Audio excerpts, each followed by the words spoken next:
सांगलीतून शिवसेनेचे नेते चंद्रहार पाटील थेट श्रीनगरमध्ये दाखल झालेले आहेत। त्यांच्यासोबत आपण पाहतोय बाजीराव सुद्धा आहेत आणि इतर जे पहिलवान आहेत ते सुद्धा त्यांच्यासोबत आहेत। आणि यावेळी 1000 पहिलवान जे आहेत ते रक्तदान शिबिरामध्ये सहभागी होणार आहे। उद्या महाराष्ट्राचे उपमुख्यमंत्री एकनाथ शिंदे आणि त्यासोबतच कॅबिनेट मंत्री उदय सामंत सुद्धा श्रीनगरमध्ये दाखल होणार आहेत। आपण थेट चंद्रहार पाटील यांच्याशी बातचीत करणार आहोत। किती मोठा दिवस आहे, क्रांतीदिनी तुम्ही रक्तदान शिबिर करताय आणि 1000 पहिलवानांना सांगलीतून इथे घेऊन आलायत, काय म्हणाल?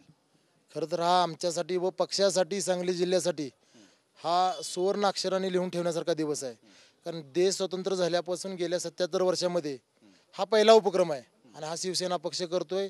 आदरणीय एकनाथ शिंदे साहेब, उदय सामंत साहेबांच्या नेतृत्वाखाली, मार्गदर्शनाखाली हा कार्यक्रम जवळजवळ पूर्ण झालेला आहे आणि हा इतिहास घडलेला आहे की 1000 नाही तर मी आज 1200 पैलवान घेऊन आलेलो आहे। कारण आम्हाला 1000 जणांचं रक्तदान करायचं होतं, पण काही कोण आजारी पडलं, कोण रिजेक्ट झाला, तर 200 पैलवान मी एक्स्ट्रा घेऊन आलेलो आहे।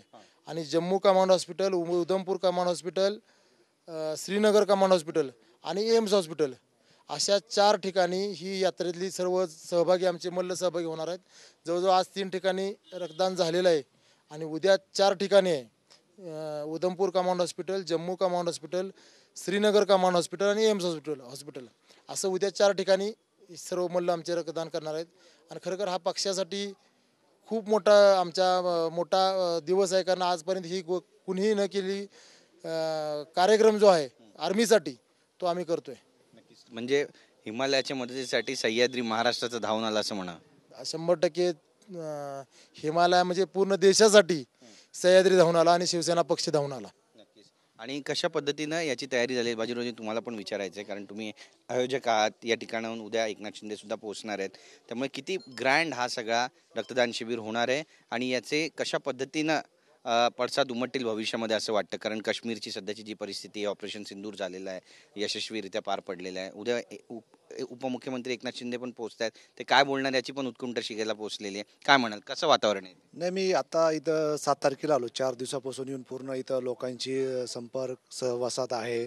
त्यानंतर आपण जे पहिलगामला जे हल्ला झाला, त्या हल्ल्यानंतर जी आदिलशाह म्हणून त्याच्यामध्ये एक मयत झाला, त्यांच्या कुटुंबाला पण मी काल भेट जाऊन आलो। त्याच्यामध्ये ते घराचं पण शेवटचं टप्प्यात काम आहे, 15 दिवसामध्ये घर पण पूर्ण होईल। पण ज्या टायमाला ते मी सांगितलं की भारत स्वतंत्र झाल्यापासून आता चंद्रहार पाटील म्हणजे माझे मित्र, मोठ्या भावासारखेच आहेत। आम्ही दोघं एक रूममेट राहिलेलो आहोत। ज्यावेळेस मी त्यांना सांगितलं की असं करतायत की भारतात पहिल्यांदाच एवढं मोठं महारक्तदान शिबिर म्हणून आयोजित केलंय आणि ह्याचा मला पण आनंद आहे की माझे मित्र किंवा मोठा भाऊ ह्याचं मूळ संकल्पना ही चंद्रहार पाटलाची आहे। मग साहेबाच्या नेतृत्वामध्ये हे होत आहे। पण ज्याच्यानंतर गेल्यानंतर आदिलशाहचे कुटुंब, त्याचे आई वडील असतील, त्याची बहीण असतील, त्यांचे भाऊ असतील, ह्यांनी मला असं म्हटलं की नाही, हमारे को साहब को मिलना है, साहब ने हमारे को इतना किया है। तो वो भी फॅमिली ते पण लोक साहेबाला भेटण्यासाठी येत आहेत। आणि इथं पण खूप मोठं नियोजन इथल्या लोकलच्या शिवसैनिकांनी पण केलं होतं साहेबाच्या स्वागताचं। पण काही कारणास्तव रॅलीची वगैरे इथं इश्यू असल्यामुळे तो काही परमिशन मिळालेली नाही आपल्याला। पण साहेबाचं स्वागत पण चांगल्या पद्धतीत करणार आहोत आणि लोकांमध्ये उत्सव आहे। बऱ्याच लोकांची इच्छा होती की नेमका हा चंद्रहार पाटील कोण पहिला नाही की तो म्हणजे तिथून इथंपर्यंत रक्तदान करण्यासाठी येत आहेत। आणि त्याच्यानंतर तुम्हाला उद्या आल्यावर कळणच, आता काही गोष्टी आज बोलण्यापेक्षा तुम्ही उद्या प्रत्यक्षात बघतानाच। नक्कीच, पण एकनाथ शिंदे यांचे जे संबंध आहेत काश्मीरसोबत, जम्मू काश्मीरसोबत, ते पण या माध्यमातून घट्ट होतात असं म्हणावं। कारण इतकं प्रेम मिळतं त्यांना। मागच्या वेळी पण आले होते, त्यावेळी लोकांनी तसाच प्रतिसाद दिला, यावेळी पण ते येत आहेत।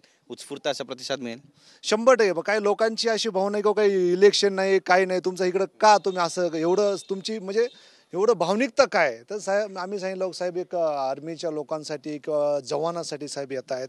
तर लोकांना असं वाटतंय की आता जसं महाराष्ट्राला नेता भेटला, असा काश्मीरला सुद्धा एकनाथ शिंदे साहेब नेता असावं। नक्कीच, पण इथे पण ऑपरेशन टायगर सुरू झालं असं म्हणावं। कारण इथले उद्धव बाळासाहेब ठाकरे पक्षाचे जे जम्मू काश्मीरचे राज्य जिल्हा प्रमुख आहेत मनीष साहनी, त्यांनी आता उदय सामंत यांची भेट घेतली आहे। त्यामुळे उद्या जम्मूच्या व्यासपीठावर काही महत्त्वाच्या घडामोडी घडतील असं दिसतं चित्र। 100% घडेल, ते उद्या तुम्हाला पाहायला मिळणारच आहे। म्हणजे ऑपरेशन टायगर जम्मू काश्मीरमध्ये पण। येस, बरोबर आहे। दुसरं एक आपले जे खुर्शीद बांडे म्हणून आहेत, ते एक आहेत बांडेजी, खुर्शीद, अरे खुर्शीद, हां ठीक आहे, चल नाही, जे त्याला जी साहेबाबद्दलचं जे प्रेम होतं, ज्याचा एक व्हिडिओ व्हायरल झाला होता, तो अख्ख्या देशाने पाहिला आहे। तर ते सुद्धा साहेबाला भेटण्यासाठी स्वतः आता इथं आलेले आहेत।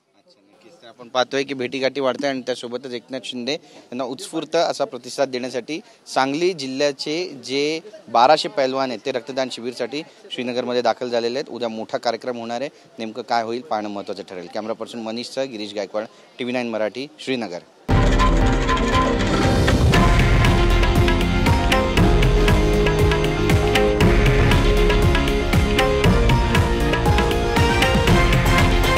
हे आहे देशातील नंबर 1 न्यूज नेटवर्क आणि आपण पाहत आहात TV9 मराठी, एकमेव.